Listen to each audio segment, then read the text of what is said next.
And Holi members have taken a lot of pains in gathering the information, and it is a resource center for many information things related to Hindu style of living, and also it's very educational. There are 2 or 3 videos posted in our website, and we were planning to update it frequently, so please visit our website. Next one, please. I think this is the last one. So before I conclude and ask Mr. Met, who is going to introduce?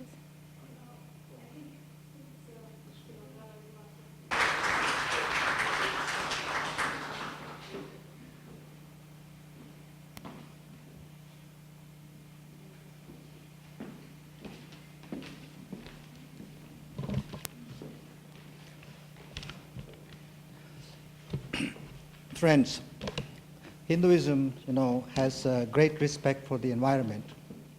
But despite this reverence, the natural resources are under heavy pressure because of a growing economy and population growth. This has led some scholars to raise questions and examine the role religious communities can play in environmental protection. Our next speaker is an assistant professor of anthropology and philosophy at the University of North Texas. He is the author of a book titled The Ecology and Hindu Communities, Sustenance and Sustainability. In his new book, he raises important questions with several Hindu religious communities of India and examines their impact on the protection of the environment. Also, he has published a number of articles on religion and anthropology. He has taught in several colleges and universities in the United States, and he is a research affiliate with Harvard University. Please welcome Dr. Pankaj Jain. Green day, and very, very green everywhere that we see. It's such a great day. Thank you again. Probably I should start. I have very limited time. So what I did here is that I'm working with another federal national level NGO called Green Faith, and they had invited me to be their, what they call me, Hindu and Jain scholar in residence, led by Reverend Fletcher Harper in New Jersey. And so he invited me to write an article to sort of create 10 green commandments from Hinduism. We didn't call it commandments, but 10 key teachings from Hinduism, from Hindu tradition for the environment. So here they are. Please, next, yeah. All right, so first of all, before going on with all the great things that Hinduism has to offer for the environment, let's take a realistic picture of India's current environment. So a lot of people, I published 2 articles recently on Huffington Post, and I got a private email from some unknown reader that you claim all these great things from Hinduism and Dharma, and when I see in India, it's all disease and pollution and traffic and all kinds of environmental disasters are happening in India. So what about those problems? So let's take an honest, real look of India's environment first to begin with. So there is an assault on land taking place in India. Everywhere you see land is being encroached by all kinds of industries without any much regulation. Loss of forests is taking place. Industrial pollution is very similar to Pittsburgh in 1940s. Urbanization is taking place. Industrialization is taking place very unplanned way. Large-scale projects and all kinds of river pollution. And population explosion and consumerism. As we know, consumerist class of India, the booming middle class, is now much larger than the entire population of this country. So you can imagine what kind of appetite they have for the resources and what will that do to the environment of India. So it is under tremendous pressure. But even with all these problems, when National Geographic magazine, National Geographic Society, they conduct this survey of green index. They call it some green index, consumer choice in the environment.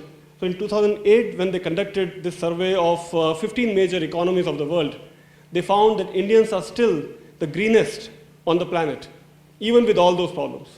So what are those things that are making Indians as the greenest, even it's not claimed by any Indian or by me, but by a completely objective study that they did what they claim is that in terms of housing, Indian houses are the greenest in India. I'm talking about in India right now. So they rarely have air conditioning in houses. Heating is very, very rare. water needs are still minimal, dwelling sizes are very less, appliances are very, there is no dishwasher for most Indian houses, refrigerator is still a luxury for the majority of Indians. I'm not talking Bombay, Delhi, Madras, but majority of Indians, those who live in small towns and villages, all the appliances, all the houses are still green by the standard from any other country. Transportation, ownership rates, and average use of vehicles is still very, very less. People would still love to carpool, they would still love to ride a scooter or motorcycle instead of a big SUV that we are all in love with. Right? Their length of daily commutes is still very less. They would prefer to live very close. Public transport is still big in India. So the transportation is still very green for Indians' lifestyle in India. Food is always consumption of locally produced food is the priority for Indians in India. The consumption of bottled water is still very, very less. Again, forget Bombay, Delhi, Bangalore, Madras, but for most of Indians, bottled water is still a luxury. Meat is almost, it's like a special occasion meal, even for people who do eat meat. It's not like every day for breakfast you need meat, for lunch you need meat, or for dinner you need meat. Meat is still very, very low, less consumption. In seafood is very less as well. And consumer goods for, again, majority of Indians is still very less. So that was in 2008. But what about now, right now, after 3 years? So even now, probably internet is not working here, but even now, so they conducted this survey in 2008, and then 9 and 10. So all 3 years, consistently, Indians were the greenest, and they are still the greenest because of their just very simple lifestyle. And so all these lifestyles, all these way of living, where are they coming from? Now, if we take even more deeper look at Indian lifestyle in India right now I'm talking about, so what are those teachings that have come, or the lifestyle or the way of life that has come down from their tradition? We'll take a look in a short while. But so what is the problem of the environment in the world? Problem is the 80-20 problem. So 80% of the world's resources are consumed not by 80% of the people living in India, China, or all over the world, but they are consumed by us living in this country. Right? So 20% of the population living in the western part of the world is consuming 80% of the resources. This is the root cause of the environmental problems, not people in India and China, and the rest of the world consisting of the 80% of the population takes only 20% of the. So the real population problem is us, is in America. Those who consume, those who live, I think I have a next quote in the next slide. Before that quote, there is this slide that even the so-called famous environmentalists, if we look at their own lifestyle, that would shame anybody living in any other parts of the world. So this is a banner by PETA, People Against People for Ethical Treatment of Animals, and they sort of trying to ridicule Al Gore, who is that. Next. And this is Thomas Friedman, the famous New York Times columnist, and he proudly claimed that he rejected any changes needed in the Western lifestyle, even while demanding the greener initiatives from the US government. So all the green initiatives should come from the government. We will continue to kill all kinds of natural resources, but we will not change our lifestyle. We will claim all kinds of resources, all kinds of changes and policy changes from the government, while still destroying the environment in every way that we can, from starting from our shower to our commute to our food to so on. That's another claim. This is the quote from Ramchandra Guha's book called How Much Should a Person Consume? And instead of the long quote, just look at the highlighted part. The birth of one child in this country has the same impact on the global environment as the birth of about 70 Indonesian children. Worse, the birth of an American dog or cat was the ecological equivalent of the birth of a dozen Bangladeshi children. So this is the population problem. When they talk about population problem, this country is the problem on the nature. So now let's come to those 10 key teachings from Hindu tradition. What are those teachings that have inspired Hindus to live vegetarian lifestyle, simple lifestyle for thousands and thousands of years? So first basic teaching that comes from the Rig Veda, the invocation done so beautifully on Ganesha before the start of the program. The first is Panch Mahabhuta. Panch Mahabhuta, Panch, by the way, comes from 5, which means Sanskrit. In Sanskrit, Panch means 5. And that gave the word fruit punch that we buy from any grocery store. Fruit punch is technically should have 5 kinds of fruit juices. But all we get is red color fluid, or what they call it, fruit punch. The punch means 5, Panch Mahabhuta. 5 basic elements are earth, water, fire, air, and space. And they all are sort of sequentially derived from each other. So from Brahman arises space, from space arises air, from air arises fire and water, and so on. So this interconnection of all the great 5 elements are really inspired from the most fundamental element called the Brahman, the ultimate divinity. So in essence, then everything else, everything in the universe, all the planets, all the water, fire, air, and space, they are all connected with this single philosophy. Then not only that, but even our body is not disconnected from the environment, from the universe, because our nose is really is symbolic of the earth. Our tongue is symbolic of the water, our eyes are symbolic of fire, skin, air, and ears, and space. So our body itself is a microcosm of the macrocosm, which is the universe. So the environment and the body are not disconnected, they are reflection of each other. Next, please. So that's the first teaching.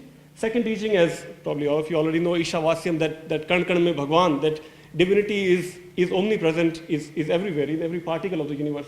And that is shown beautifully by Bhagavad Gita, and which is part of the Mahabharata. The universe and every object in it has been created as an abode of the Supreme God, meant for the benefit of all, implying that every species should enjoy their role within a larger system in relationship with other species. So when Krishna takes the Yogeshwar Vishwarup Darshan form that he shows to Arjun, he includes every species in his being, as I'm sure everybody already knows. So that's part of the Ishavasya also, that every species is divine, every particle is divine, right? Then a similar picture of Krishna Yogeshwara. So that again teaches that to be environmentalist is not just to write columns in New York Times, or not just to ask changes from the government. To be environmentalist is to be reverential towards every particle of the universe. Next, please. So now the third key teaching from the tradition is dharma. Now what is dharma? That many times we also, when we start thinking and speaking and writing in English, we try to translate dharma as religion, which is a big problem, right? Dharma is not just religion, dharma is righteousness, dharma is duty, dharma is virtue, cosmic order, and religion. So I try to prefer to use the same word, dharma, which is now part of the Oxford English Dictionary. Dharma is an English word now. So please do not try to substitute dharma with religion, even in our own daily language. Use dharma as dharma, because when we use dharma, we include all these different meanings, even when we are speaking English. So dharma means all these things in its various dimensions. So here are some practical examples of dharma as lived by the Bishnoi community in Rajasthan, Bhil community also in Rajasthan border, and Gujarat border, and the Swadhyay Parivar in Gujarat, Maharashtra, and other parts of India. I have my own book also, which focuses on these three communities.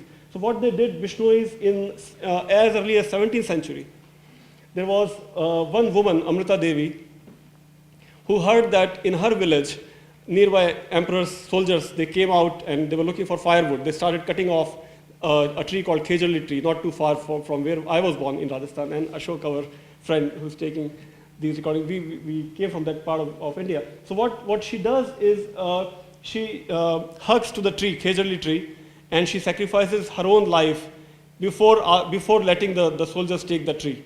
And when she dies, 362 more Bishnois die for that tree, Khejarli tree, in support, in their protection. And this is just one image of that sacrifice. So long before, so these were the first true tree huggers of the world. They really literally hugged the tree and sacrificed their lives before, in 300-400 years before all this talk started of environmental. That's one example. Second picture is of a Bishnoi woman also, in which she's nurturing a cub of a deer as dearly as her own child. So that kind of reverence, that kind of love for animals is there in the Bishnoi community, and that comes not from any awareness of saving biodiversity or being environmentalist. It's just part of their dharma. Their dharma was founded in 15th century by their Guru Jambheshwar in the desert of Rajasthan, and that was part of their 29 teachings. Bishnoi means 29, by the way, Bishnoi. So the key teaching was that to be dharmic is to be reverential and to be protectionist towards their animals and trees. And that's what they do in their daily lives. Then when my research was about Bishnois and Swadhyay, but my parents used to live in a small part called Basnada on the border of Rajasthan and Gujarat, and I was just driving around there, and I saw that all the trees were already cut off, but there are some trees left in some very small garden-like entity somewhere in the village. And I went inside, and I was curious why these trees are left and while all the other trees are gone. And I found that there are small shrines dedicated to Lord Shiva, Lord Hanuman, and many other Hindu gods and goddesses. And those faith in those gods and goddesses is saving the trees around them.